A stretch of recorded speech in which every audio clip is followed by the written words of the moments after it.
Hello दोस्तों, नमस्कार। Fetid flow पे आपका स्वागत है। आज हम लोग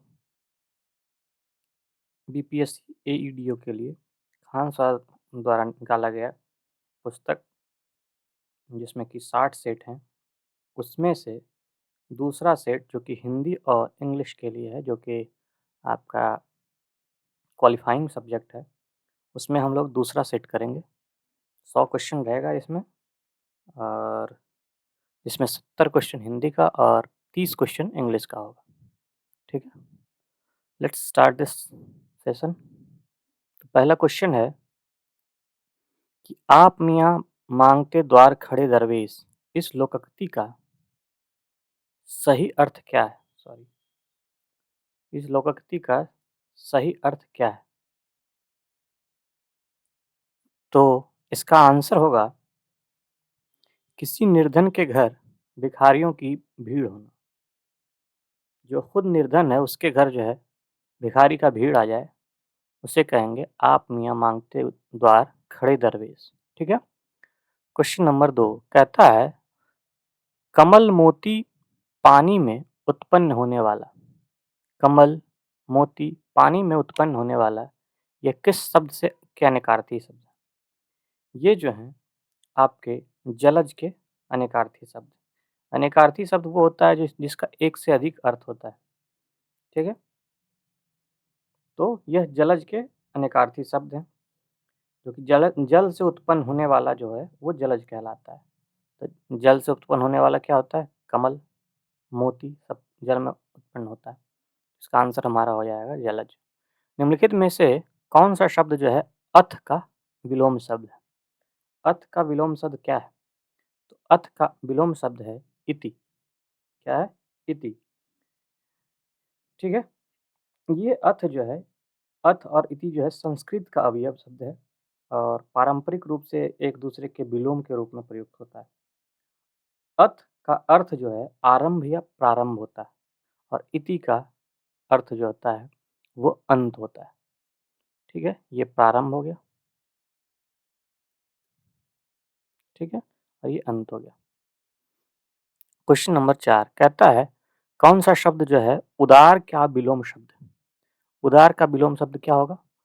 उदार का विलोम अगर ऑप्शन को देखें नम्र, कोमल, पुरुष या कठोर।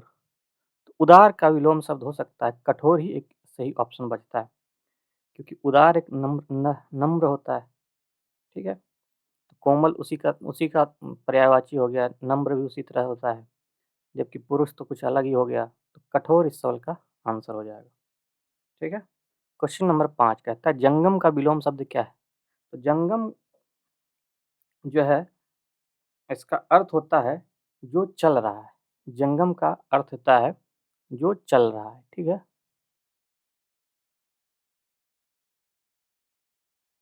जो चल रहा है। ठीक है? तो इसका जो है स्थावर, स्थावर जो है मतलब जो रुक गया है, इस सवाल का आंसर हो जाएगा जो रुक गया है। क्वेश्चन नंबर 6 कहता है निम्नलिखित में से कौन-सा शब्द जो है खर, खर का पर्यायवाची है? तो खर का एक अनेकार्थी शब्द है, ठीक है? जिसका कई अर्थ होता है। इसमें सबसे प्रचलित अर्थ होता है गधा, ठीक है? इसके अन्य जो है अर्थों में से दुष्ट, तिनका जो है इसका अर्थ हो जाता है, ठीक है? इसका आंसर क्या हो जाएगा? 6 का ए यानी गधा होगा पर्यायवाची शब्द। क्या होगा? पर्यायवाची शब्द गधा हो जाएगा। दोपहर के बाद का समय इस वाक्यांश में उपयुक्त शब्द क्या होगा? दोपहर के बाद का समय क्या होगा? पूर्वाह्न, मध्याह्न, अपराह्न या विहान? तो इसका आंसर जो होगा अपराह्न होता है। पूर्वाह्न मतलब दोपहर के पहले का समय, अपराह्न मतलब दोपहर के बाद का समय, मध्याह्न जो है दोपहर कहलाता है। ठीक है? क्वेश्चन नंबर 8 कहता है घास-फूस में कौन-सा समास है? तो घास-फूस में कौन-सा समास है? तो यह है आपका द्वंद्व समास। द्वंद्व समास क्या होता है? तो द्वंद्व समास जो होता है दोनों पद प्रधान होते हैं, 2 पद हैं, घास और फूस 2 पद और दोनों पद प्रधान हैं और उनका विग्रह करने पर जो है और या और अथवा या एवं या एवं का प्रयोग होता है। जैसे दो घास और फूस, इसमें द्वंद्व समास होगा। ठीक है? किस शब्द में उपसर्ग नहीं दिया है? कौन सा शब्द है जिसमें उपसर्ग है ही नहीं? तो इसमें अगर आप देखें विरासत, विरासत में कोई उपसर्ग का प्रयोग नहीं किया गया है। उपसर्ग होता क्या? उपसर्ग आरंभ में लग जाता है। कोई भी शब्द के आरंभ में जो है वो लग के उस शब्द का अर्थ बदलता है, उसे उपसर्ग कहते हैं। तो विरासत में जो है कोई शब्द पहले लगा नहीं।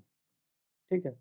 उसी तरह अगर व्यापार की बात करें तो इसमें इसका विग्रह अगर किया जाए तो व्यापार में होता है वि धन आ धन पार। ठीक है? इसमें वि उपसर्ग लगा हुआ है। विक्षक में भी वि उपसर्ग लगा हुआ है। वहीं अगर देखें विकल्प में भी वि का जो है उपसर्ग लगा हुआ है। तो इसमें भी उपसर्ग है, इसमें भी उपसर्ग है, लेकिन विरासत में कोई उपसर्ग नहीं लगा हुआ है। राम सेब खाता है, राम सेब खाता है, इस वाक्य में क्रिया का कौन सा प्रकार है? राम सेब खाता है, इस वाक्य में क्रिया का कौन सा प्रकार है? तो यह है सकर्मक क्रिया, जिसमें क्या का बोध हो। जैसे काम कर रहा है, क्या कर रहा है? जैसे राम हल जोत रहा है, तो हल जोत रहा है, ये काम क्या कर रहा है? तो हल जोत रहा है। उसमें जिसमें क्या का बोध आ जाए वो एक सकर्मक क्रिया होता है। जिसमें क्या का बोध नहीं आए वो अकर्मक क्रिया होता है। इसमें देख रहे हैं तो राम क्या खाता है? तो सेब खाता है, तो ये एक सकर्मक क्रिया है। ठीक है? क्वेश्चन नंबर 11, निम्नलिखित में से कौन सा शब्द स्त्रीलिंग है? स्त्रीलिंग कौन सी है? इसमें अगर देखा जाए कसौटी जो है, ठीक, इसमें अगर आप देखें कसौटी जो है एक स्त्रीलिंग शब्द है, बाकी सब पुल्लिंग है। पुरुष तो पुल्लिंग ऑलरेडी है, कठोर भी पुल्लिंग है और दुःख भी पुल्लिंग है। निम्नलिखित में कौन सा शब्द जो है स्त्रीलिंग है? इसमें स्त्रीलिंग कौन सा है? इसमें ऑप्शन है आय, विवाद, सार, रूप। तो इसका आंसर जो होगा आय जो है आपका, आय एक स्त्रीलिंग शब्द है। ठीक है?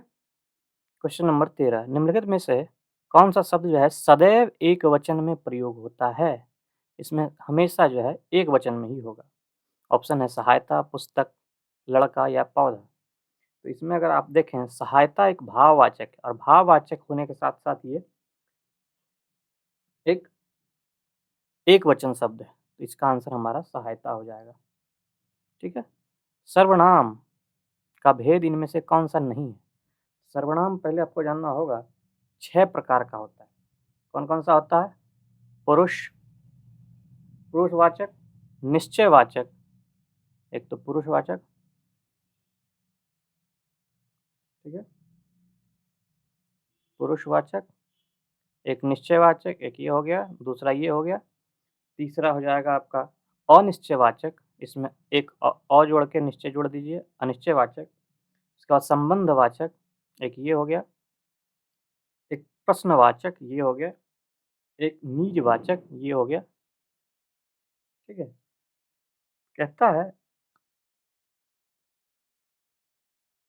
और गुणवाचक कोई ऐसा चीज़ नहीं होता, गुणवाचक सर्वनाम का भेद नहीं होता है।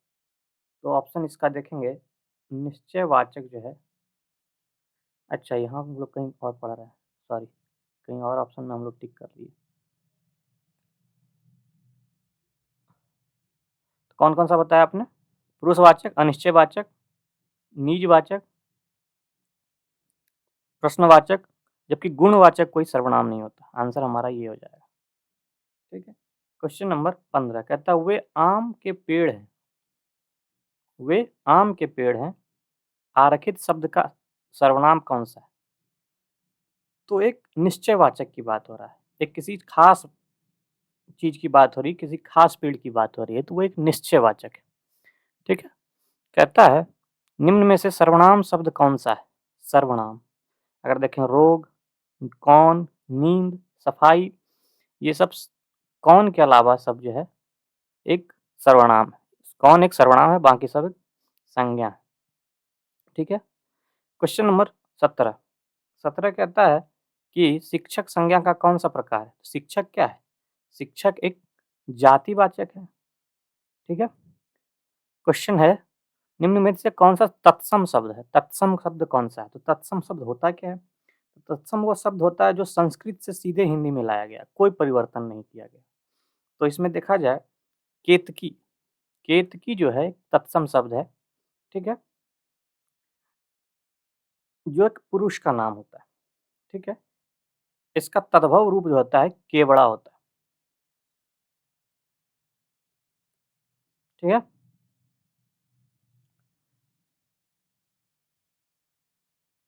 Question number 19। 19 कहता है निम्नलिखित में से कौन-सा तद्भव नहीं है? इसमें से कौन-सा तद्भव है ही नहीं? इसमें देखा जाए तो कहानी जो है तद्भव नहीं है, तो तद्भव वो संस्कृत का शब्द होता है, जो थोड़ा बहुत परिवर्तन करके हिंदी में लाया गया, ठीक है? कहानी जो है, कहानी एक तद्भव है, वहीं अगर कार्य की बात करें, कहानी एक हिंदी शब्द है जो कि सॉरी इसमें कोई परिवर्तन नहीं, तत्सम शब्द हो जाता है, ठीक है? बाकी सब जो है तद्भव है, इसमें परिवर्तन करके लाया गया है, ठीक है? Question number 20। इसको आपको पढ़ना है और नीचे दिए गए 20, 21 और 22 का जो है सवाल का आंसर करना है। कहता है भारत जैसे देश के लिए सहकारिता की पद्धति को अपनाना विशेष रूप से आवश्यक है।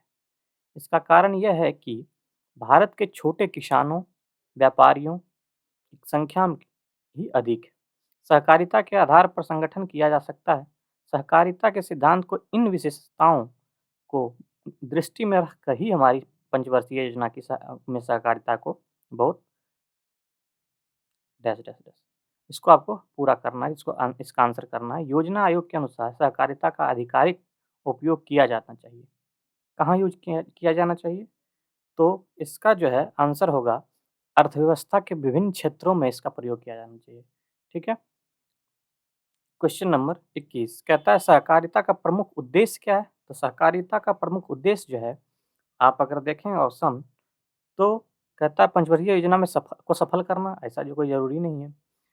निर्धनों को की शक्ति को एकजुट करना, निर्धनों को एक जगह करना, ये भी ज़रूरी नहीं है। धन का समान वितरण करना, ये भी नहीं है। बल्कि इसमें कहता है छोटे किसानों और व्यापारियों के आर्थिक स्तर को उठाना हमारा सहकारिता का ज़िम्मेवारी है।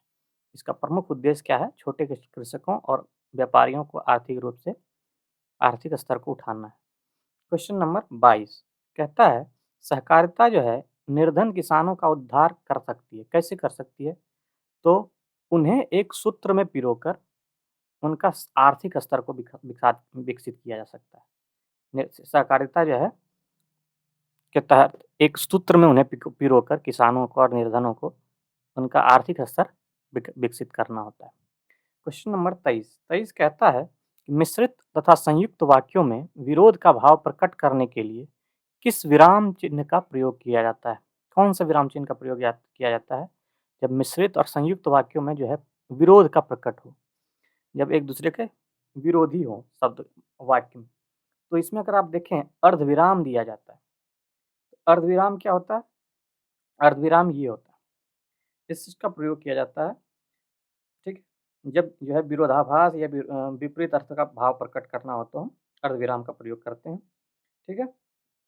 क्वेश्चन नंबर 24 कहता है राम किताब पढ़ता है, इस वाक्य का कौन-सा प्रकार है? राम किताब पढ़ता है, तो इसमें देखा जाए तो कृतवाच्य का प्रयोग है। कौन-सा प्रकार है? कृतवाच्य का। तो कृतवाच्य में जो है क्रिया का लिंग और वचन कर्ता के अनुसार होता है।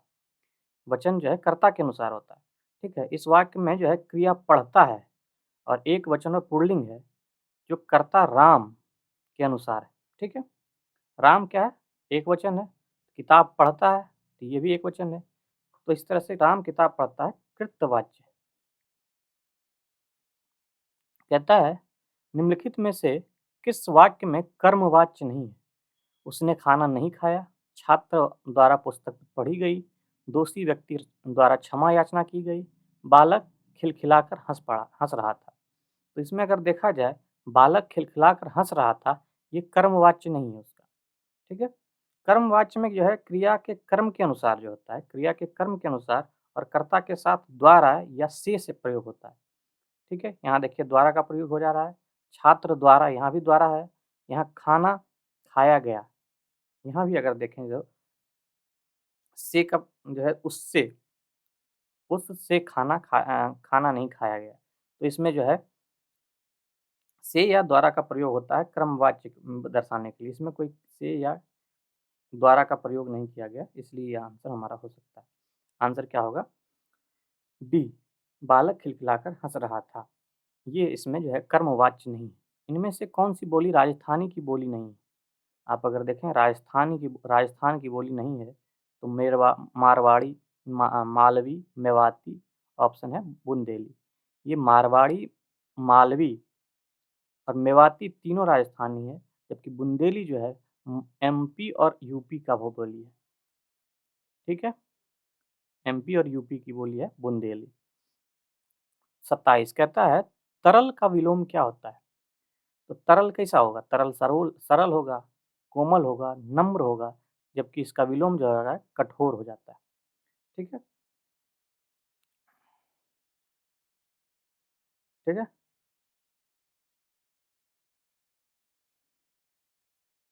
क्वेश्चन नंबर 28 कहता है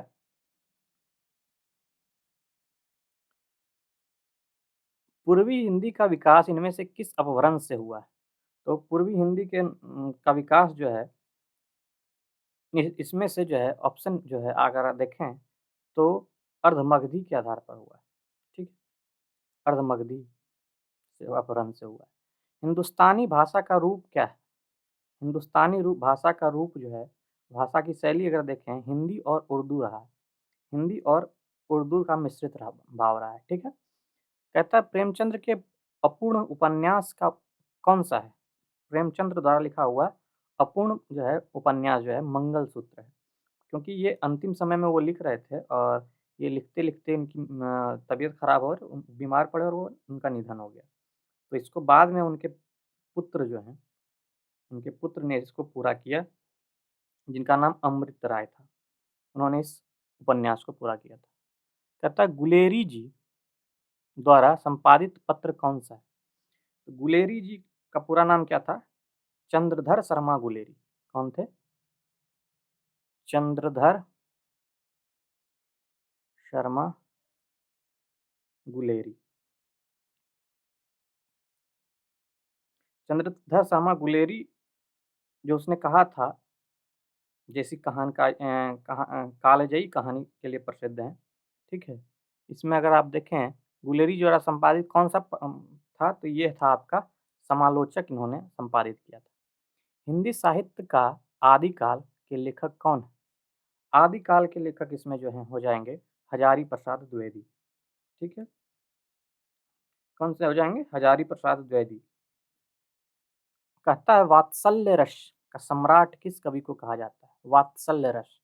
वात्सल्य रस का सम्राट जो है ये कहें तो इनके जो है सूरदास को कहा जाएगा। कहता है भक्ति काल के कृष्ण भक्ति शाखा के शिरोमणि कवि सूरदास जी को वात्सल्य रस का सम्राट कहा जाता था। उन्होंने अपनी रचना जो है सूरसागर में भगवान श्री कृष्ण की बाल लीलाओं का इतना सजीव, मनोवैज्ञानिक और हृदयस्पर्शी वर्णन किया है कि वह अद्वितीय है। ठीक है? क्वेश्चन नंबर 34 कहता है कबीर की उलट बाँसियों उलट बाँसुं कौन-सा रस प्रमुख है?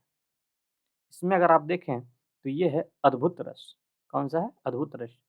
क्वेश्चन कहता है जाके पीर न राम विदेही, तेजिए ताहि कोटि बैरी, सम यद्यपि परम स्नेही। यह किसकी प्रसिद्ध उक्ति है? यह युक्ति किसकी किसकी है? तो इसमें अगर आप देखें तो यह है आपका तुलसीदास जी की। क्या है? तुलसीदास की है। क्वेश्चन नंबर 36 कहता है किस पत्रिका का संपादन जो है भारतेंदु जी ने नहीं किया? इन्होंने बाला बोधनी बाला बोधनी, कवि वचन सुधा, हरिश्चंद्र मैगजीन जो है का संपादन किया है, जबकि अपने नाम से यानी भारतेंदु के नाम से कोई संपादन इन्होंने नहीं किया, कोई पत्रिका का संपादन नहीं किया। क्वेश्चन नंबर 37 कहता है केदारनाथ अग्रवाल को किस कृति पर साहित्य अकादमी के लिए पुरस्कृत किया गया? तो इसमें जो है अपूर्वा के लिए उन्होंने जो है उनको केदारनाथ अग्रवाल जी को साहित्य अकादमी दिया गया था। ठीक है? जो है ये कब मिला था? 1886 में मिला था इनको। कब मिला था? 1886 में मिला था। सॉरी 1986 में, 1886 कहता हूँ। 1986 में इनको मिला था। क्वेश्चन नंबर 38 कहता है रानी केतकी की कहानी किसकी प्रसिद्ध कहानी है? रानी केतकी की कहानी जो है किनके द्वारा लिखी गई है? ये जो है आप देखें तो ईसा अल्लाह खान द्वारा लिखी गई है रानी केतकी की कहानी। क्वेश्चन नंबर 39 कहता है सारंग ले सारंग चली कई सारंग की ओट, सारंग झीनो पाई के सारंग कई गई चोट। सारंग ले सारंग चली कोई कई सारंग की ओट, सारंग झीनो पाई के सारंग कई गई चोट। इसमें कौन सा अलंकार है?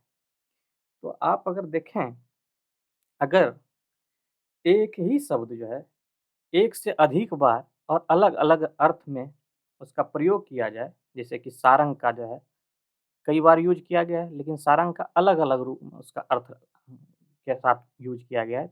इसमें जो है ऐसे अलंकार में जो है य यमक अलंकार होता है। ठीक है? बार-बार एक ही शब्द का प्रयोग किया जाता है और उसका अर्थ जो है अलग-अलग होता है। ठीक है? जैसे कि पहले सारंग में जो है दीपक का प्रयोग किया गया है, अर्थ होता है। दूसरे सारंग का अर्थ होता है सुंदरी, तीसरे सारंग का अर्थ होता है आँचल, चौथा का होता है हवा। तो इसमें देखिएगा चारों सारंग का अलग-अलग अर्थ है और इस तरह के में जो है यमक अलंकार होता है। चौथा कहता है अवधि शिला का उस पर था गुरु भार, अवधि शिला का उस पर था गुरु भार, तिल-तिल काट रही थी दृग जलधार। इसमें कौन-सा छंद है? तो इसमें जो है आप अगर देखें बरवे, बरवे एक बरवे छंद का प्रयोग किया गया है। इसमें क्या होता है एक अर्धसम मात्रिक छंद है। इसमें जो है विषम चरण यानी पहले और तीसरे में 12-12 मात्राओं का प्रयोग किया जाता है। ठीक है? ये बर में छंद होता है। क्वेश्चन नंबर 41 कौन-सा समूहवाचक संज्ञा नहीं है? इसमें समूहवाचक संज्ञा कौन-सा नहीं है? तो इसमें अगर आप देखें तो सेना समूहवाचक है, सभा में भी समूहवाचक होता है, वर्ग भी समूहवाचक होता है, जबकि झरना जो है समूहवाचक नहीं होता है। ठीक है? क्वेश्चन नंबर 42 कहता है यह लड़की बहुत सुंदर है। वाक्य में लड़की शब्द क्या है? लड़की क्या है? एक संज्ञा है। क्या है? लड़की एक संज्ञा है। रिक्त स्थान को भरने के लिए सबसे उपयुक्त शब्द का चयन करें। जैसे कहता है एक डैश लड़का उस प बहुत चालाक था। कौन-सा लड़का बहुत चालाक था? उस लड़का का प्रयोग होगा? नहीं। आप इस अगर आप एक-एक शब्द को अगर रखें और उसका जो है वाक्य पढ़ें तो आपको अपने आप पता चल जाएगा कौन-सा हो सकता है। पहला हम अगर रखते हैं उस लड़का बहुत चालाक था तो उस हो सकता है, नहीं हो सकता है। आप रखें तो आप लड़का बहुत चालाक है, ये भी सही नहीं लग रहा है। अगर हम रखें, हम लड़का बहुत चालाक है, ये भी सही नहीं लग रहा है। अगर इसमें हम वह रखें, वह लड़का बहुत चालाक है, तो ये उपयुक्त शब्द का प्रयोग हुआ। कहता है विशेषण क्या है? विशेषण जीवंत है, जीवंतता है या जीवनी है? इसमें जीवन का जो है विशेषता की विशेषण कौन-सा प्रयोग किया जाता है? तो जीवन का विशेषण के रूप में प्रयोग हो जाता है जीवंत। जीवंत एक विशेषण है, ठीक है? जीवंत एक क्या है? विशेषण है। जीवंत एक विशेषण है जिसका उम उम, शब्द होता है जो संज्ञा या सर्वनाम की विशेषता बताता है वो विशेषण कहलाता है। क्वेश्चन नंबर 45 कहता है जो पढ़ेगा वह पास होगा। कौन-सा विशेषण है? इसमें अगर आप देखें तो गुणवाचक की बात कर रही किया गया है सॉरी सार्वनामिक विशेषण की बात की गई है। ऐसे सर्वनाम संज्ञा जो संज्ञा के पहले लगाकर उस संज्ञा का शब्द का विशेषता बताता हो, ये होता है। जैसे वे शब्द जो है सार्वनामिक विशेषण है, जैसे वो जो पढ़ेगा, सार्वजनिक विशेषण का प्रयोग किया गया। स्वर संधि के कितने प्रकार होते हैं? स्वर संधि के जो है आप अगर देखें तो 5 प्रकार होते हैं। स्वर संधि के 5 प्रकार होते हैं। कौन-कौन से? तो स्वर संधि के 5 प्रकार होते हैं आपके पहला होता है दीर्घ संधि, दूसरा गुण संधि, तीसरा वृद्ध संधि, चौथा यण संधि और 5वां जो है अयादि संधि। क्या होता है? अयादि संधि। 7वां अतीव का संधि विच्छेद क्या होगा? अतीब का संधि विच्छेद होगा अति जोड़ इब। क्या होगा? अति जोड़ इब। माली मालिन समास कौन सा है? अव्ययीभाव, द्विगु, द्वंद्व या कर्मधारय। इसमें अगर आप देखें तो यह एक द्वंद्व है। ठीक है, द्वंद्व समास है। ठीक है, इस प्रकार के समास में क्या होता है? दो समानार्थक या विपरीत अर्थ वाले शब्द को जोड़ दिया जाता है। इसमें अगर देखें माली और मालिन, एक स्त्रीलिंग है एक पुल्लिंग है, दोनों को जोड़ दिया गया तो ये द्वंद्ववाचक हो गया। कहता है लंबोदर किस प्रकार का समास है? इसमें अगर देखा जाए लंबा है उदर जिसका, कौन होंगे वो? लंबा है उदर जिसका, वह एक बहुब्रीहि समास होगा। और इसको किसको कहा जाता है लंबोदर? लंबोदर जो कहा जाता है गणेश को, गणेश को कहा जाता है। कहता है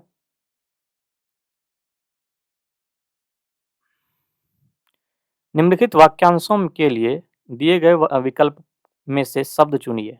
अच्छे आचरण वाला क्या होगा? अच्छे आचरण वाला एक सदाचारी होगा। आदि से अंत तक प्रयुक्त शब्द क्या है? अद्यांत, अद्योपांत, अद्यतन। इसका अर्थ जो होता है वो होता है अद्योपांत। ठीक है, कहता है निम्नलिखित में से शुद्ध वर्तनी कौन सी है? अद्वितीय कौन सा सही लिखा हुआ है? तो इसमें अगर आप देखें तो अद्वितीय ये सही है। ठीक है, शुद्ध शब्द कौन सा है? अनाधिकार, अंधिकार, अनधिकार। इसमें से कौन सा सही है? तो इसमें अगर आप देखें हैं अनधिकार ये सही है। ठीक है,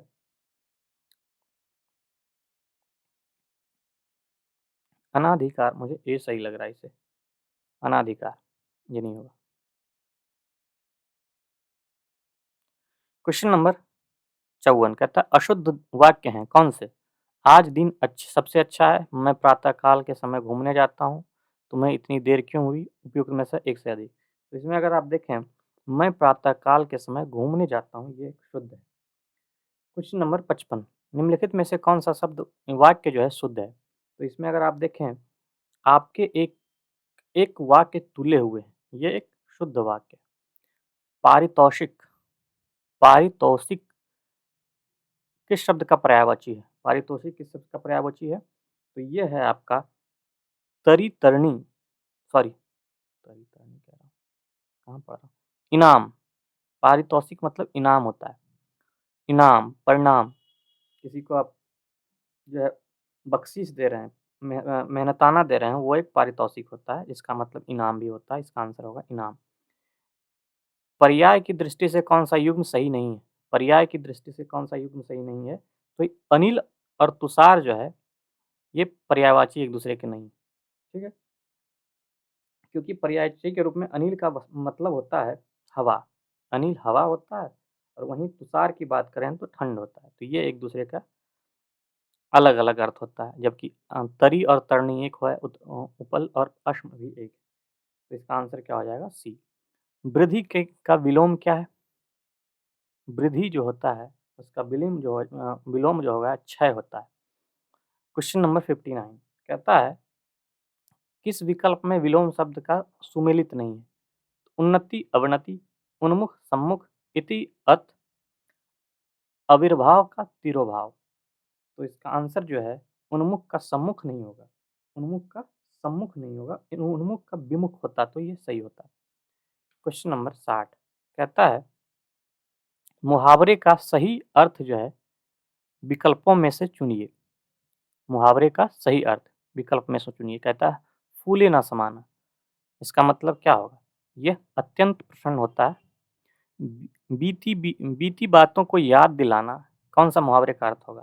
काम बनाना, गड़े मुर्दे उखाड़ना, बगलें झाँकना, उपयुक्त में से एक से अधिक। तो इसका आंसर होगा गड़े मुर्दे उखाड़ना। 62 अज्ञेय की अरे यायावर रहेगा याद किस विद्या से संबंधित है? तो इसमें अगर आप देखें तो ये होगा यात्रा वृत्तांत में लिखा गया इनका, ये है। ठीक है, यात्रा वृत्तांत का कहानी है। अरे यायावर याद रहेगा, रहेगा याद, अज्ञेय जी का एक यात्रा वृत्तांत है। निम्नलिखित में से तत्सम तद्भव में कौन सा विकल्प अशुद्ध है? तत्सम तद्भव में, तो इसमें ऑप्शन है नस्तय का नाच, श्रृंगार का श्रृंगार, चक्षु का आँख, दधी का दही।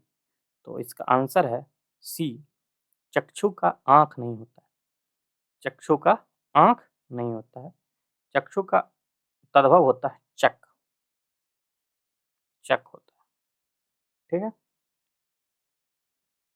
आँख एक तत्सम शब्द है, ठीक है, जिसका जो है अक्षी होता है। आँख का तत्सम क्या होता है? अक्षी होता है। इसका होगा चक्षु का चक। 64 कहता है देशज शब्द कौन सा है इसमें? देशज शब्द कौन सा है? तो इसका आंसर है रेवड़। रेवड़ एक देशज शब्द, ठीक है, जिसका प्रयोग जो है पशुओं के समूह को दर्शाने के लिए किया जाता है। क्वेश्चन नंबर 65 किस वाक्य में संप्रदान कारक का प्रयोग किया गया है? संप्रदान कारक में कौन सा अति होता है? या तो को होगा या के लिए होगा। ठीक है, तो इसको पढ़ेंगे। माँ ने बच्चों को बुलाया, मालिक ने सेवक को धन दिया, मोहन ने सोहन को पीटा, न्यायालय ने अपराधी को दंडित किया। तो इसमें आप अगर देखें, मालिक ने सेवक को धन दिया में को का प्रयोग संप्रदान कारक के लिए प्रयोग किया गया है, क्योंकि यहाँ देने का भाव हो रहा है। ऑप्शन बी, ठीक है, संप्रदान दान करने की बात हो रही है, देने की बात हो रही है। क्वेश्चन नंबर 66 निम्नलिखित में से किस वाक्य में से परसर्ग अपादान कारक के लिए प्रयुक्त नहीं है? से तो इसमें अगर आप देखें, लड़के ने हाथ से फल तोड़ा, ये आपादान नहीं, ठीक है। क्वेश्चन नंबर 67 हेतु हेतु भाव भूत का उदाहरण कौन सा है? तो हेतु हेतु भाव भूत का मतलब क्या होता है? हेतु हेतु मत भाव भूत एक संरचना है जिसमें जो है एक क्रिया का होना दूसरे क्रिया पर निर्भर करता है। जैसे तुम आते तो मेरा काम बन जाता, जो है अगर तुम आते तो मेरा काम कैसे बनता? तुम्हारे आने पर। तो ये मेरा काम बनने का जो है, मेरे काम बनने का निर्भर जो है इस बात पर है कि तुम अगर आ जाते, तो ये इसका जो है हेतु हेतु मदभूत का उदाहरण है। क्वेश्चन नंबर 68 निम्नलिखित में से कौन सा शब्द जो है उपसर्ग रहित है, जिसमें उपसर्ग नहीं है? उपसर्ग इसमें नहीं है, किसमें नहीं है? तो आसन में जो है उपसर्ग का प्रयोग नहीं किया गया है। वहीं आकार, आनंद और आरोह में जो है आ उपसर्ग का प्रयोग किया गया है। इसमें आ उपसर्ग का प्रयोग किया, जबकि आसन में उपसर्ग नहीं है। ठीक है, आसन शब्द में आस, आस उपसर्ग लगा हुआ है। ठीक है, आस धातु से बना हुआ है। कहता है किस शब्द में उपसर्ग और प्रत्यय दोनों का प्रयोग किया गया है? उपसर्ग और प्रत्यय, तो इसमें जो है अधिकारी में उपसर्ग और प्रत्यय दोनों का प्रयोग किया गया है। अधिकारी शब्द में अधि उपसर्ग है, अधि उपसर्ग है, ठीक है, और ये ई जो है इसका प्रत्यय है। 70 कहता है शब्द में मूल शब्द और प्रत्यय को अलग करके लिखो। मुंशी आइन, मुंशी आइन को जो है प्रत्यय को अलग करके लिखना है। इसमें अगर देखें तो मुंशी जोड़ आइन, मुंशी धन आइन जो है इसका आंसर हो जाएगा। ठीक है, हाँ। क्वेश्चन नंबर 71 कहता है idioms fill in the blanks to complete the correct idioms to take the dash by the horns। to take यहाँ से स्टार्ट है, to take by the, to take the dash by the horn। इसमें अगर आप देखें तो इसका answer होगा to take the bull by the horns। इसका अर्थ क्या होता है? to take the bull by the horns का अर्थ होता है किसी को फेस करना, किसी की डिफिकल्ट सिचुएशन या डेंजर सिचुएशन को डायरेक्टली और ब्रेवली ठीक से तरीके से उसको फेस करना। 72 कहता है for the last half century he dash himself to public affairs dash taking holiday. इसमें अगर आप देखें तो यहाँ अगर आप डिवोटेड भर दें For the last half year century, he devoted himself to public affairs without taking a holiday. ये आंसर इसका हो जाएगा। क्वेश्चन नंबर 73 कहता है 50 miles dash a long distance. इसमें अगर देखा जाए तो ये एक क्या है 50 माइल्स अगर रहे, कोई दूरी का बात की गई हो, कोई नंबर दिया हुआ है, भले वो जो है नंबर जो है एक से अधिक हो, लेकिन वो एक सिंगुलर नंबर होता है। इसमें अगर आप देखें तो इज का प्रयोग होगा। क्वेश्चन नंबर 74 कहता है we have no objection dash the seminar in Chandigarh. तो इसमें अगर आप देखें तो ये हो जाएगा आपका 74 का D, to attending the seminar in Chandigarh. ठीक है। 75 कहता है इडियोमैटिक यूज ऑफ वर्ब लगाना है। What is the meaning of blow out. Blow out का अर्थ क्या होगा? तो ब्लो आउट को अगर देखें इसमें जो है एक्सटिंग्विश्ड भी शब्द सही है, ठीक है, एंड पुट आउट भी सही है। इसका आंसर हो जाएगा हमारा मोर देन वन। इस सवाल का आंसर डी हो जाएगा। कहता है एन ओल्ड हैंड, इसका मतलब क्या होगा? ओल्ड हैंड का अर्थ क्या हो जाएगा? इसका आंसर जो होगा वो होगा एक्सपर्ट होना। ठीक है, ओल्ड हैंड कैसा होता है? एक्सपर्ट होता है, डायरेक्ट। कहता है indicate the correct meaning of the following idioms.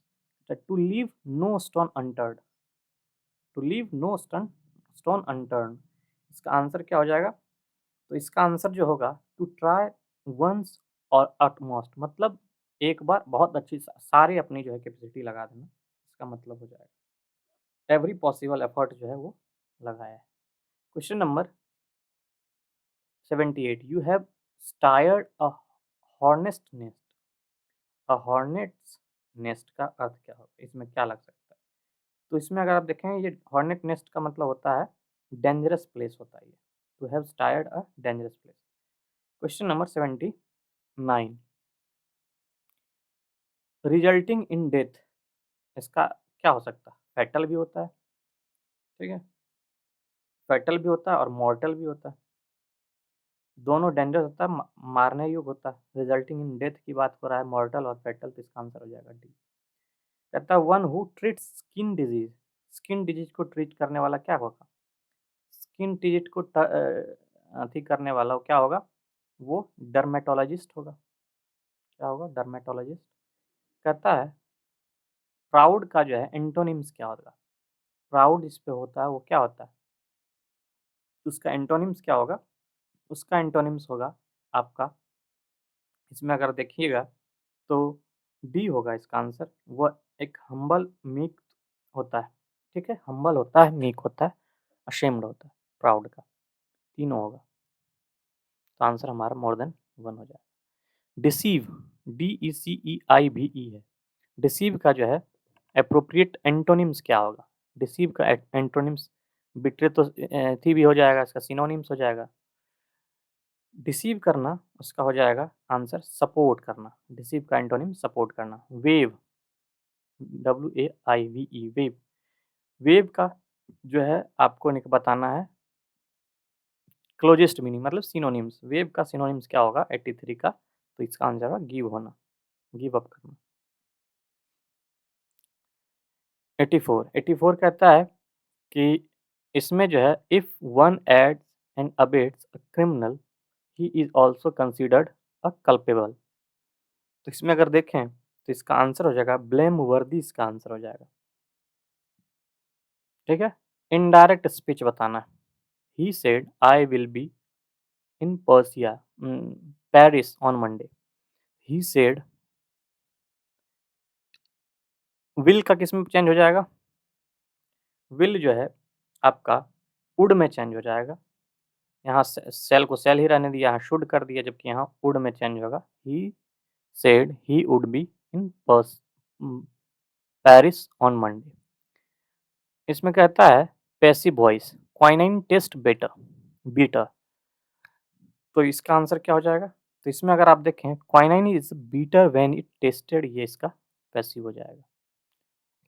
इसमें भी पैसिव बताना, ही स्पीक्स हिंदी, तो इसमें इसका आंसर क्या होगा? Hindi is spoken by him.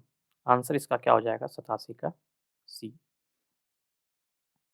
88 कहता है मैथमेटिक्स, इसमें जो है आपको एरर बताना है। Mathematics are taught in his school by an experienced teacher. इसमें अगर आप देखें मैथमेटिक्स कोई भी सब्जेक्ट हो गया, जैसे फिजिक्स हो गया, मैथमेटिक्स हो गया, इसमें लास्ट में एस तो लगा हुआ है, लेकिन ये सिंगुलर होता है। कैसा होता है? सिंगुलर होता है। और ये वर्ब भी सिंगुलर लेगा, यहाँ इज नहीं होना चाहिए, आर नहीं, यहाँ क्या होगा? इज होगा। तो आंसर हमारा ए हो जाएगा। क्या हो जाएगा आंसर हमारा? ए हो जाएगा। 89 कहता है which of the following option is correct? I है, आई, यू एंड ही। ऐसा अगर हो तो इसका एक फॉर्मूला होता है 3, 2, 1, यानी यू, ही एंड आई। इसमें अगर देखें 3 लेटर है, इसमें 2 हैं, इसमें 1, तो इसमें प्रयोग होगा you, he and I. Answer हमारा 89 का बी हो जाएगा। क्या हो जाएगा? बी हो जाएगा। कहता है what is the past tense of ring? Ring का पास्ट टेंस क्या होगा? ऑप्शन है रंग, रेंग, रेंग्ड। तो इसका आंसर जो होगा आपका रेंग होगा, पास्ट टेंस। इसमें कहता है टेंस को आइडेंटिफाई करना है, ठीक है। Sasha scolded her and scolds and ask her to go away. कौन सा पास्ट, कौन सा टेंस है? तो इसमें जो है आपका प्रेजेंट इंडेफिनिट टेंस का प्रयोग किया गया है। स्कोल्ड्स क्या है? जहाँ V1 और V5 लगाओ, V5 में लास्ट में S लगता है, तो ये एक प्रेजेंट इंडेफिनिट टेंस होता है। 92 कहता है dot your mind, sorry is dot your i's and cross your t's, then add two 5s and 4s। इसमें आपको पंक्चुएशन मार्क को ऐड करना है। तो इसमें अगर आप देखें 92 का C, dot your i's and cross your t's, then add two 5s and 4 2s। तो ये इसका आंसर हो जाएगा, पंक्चुएशन मार्क। क्वेश्चन नंबर 93, ठीक है। कहता है इसमें प्रीपोजिशन को डालना। I find Chinese food better different, food very different dash others. तो इसमें अगर आप देखें तो इसका 93 का आंसर होगा फ्रॉम। डिफरेंट में फ्रॉम का प्रयोग होता है, फिक्स प्रीपोजिशन होता है। कहता है Rita comes dash a family of freedom fighter. Comes, इसका आंसर हो जाएगा कम्स फ्रॉम होता है, ठीक है। यहाँ भी फ्रॉम का प्रयोग होगा। Comes from a family of freedom fighter, तो डी हो जाएगा। यहाँ मोर देन वन नहीं होगा, ठीक है। यहाँ मोर देन वन लिख दिया है, इसमें होगा नन ऑफ दीज, ठीक है। यहाँ नन ऑफ दीज होगा।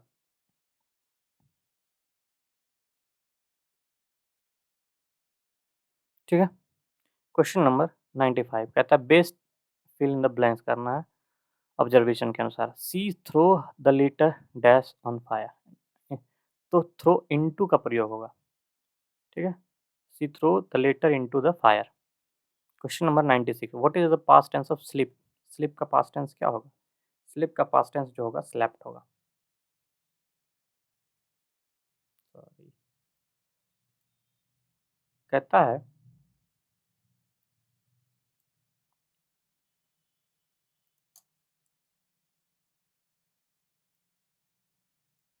कहता I had rather take this then that is example of which of the following classes. ये किस का एग्जाम्पल है? तो इसमें अगर आप देखें तो ये इन्फिनेटिव का प्रयोग किया गया है, ठीक है। इसमें टेक जो है बेयर पार्टिसिपल का प्रयोग किया जाता है, बेयर इन्फिनेटिव। टेक जो है यहाँ बेयर, जिसमें कि आपको टू का प्रयोग नहीं होता है, जिसमें टू टेक यहाँ होता। टेक जो है हमेशा बेयर इन्फिनेटिव होता है। बेयर मतलब इसमें टू नहीं लेता है।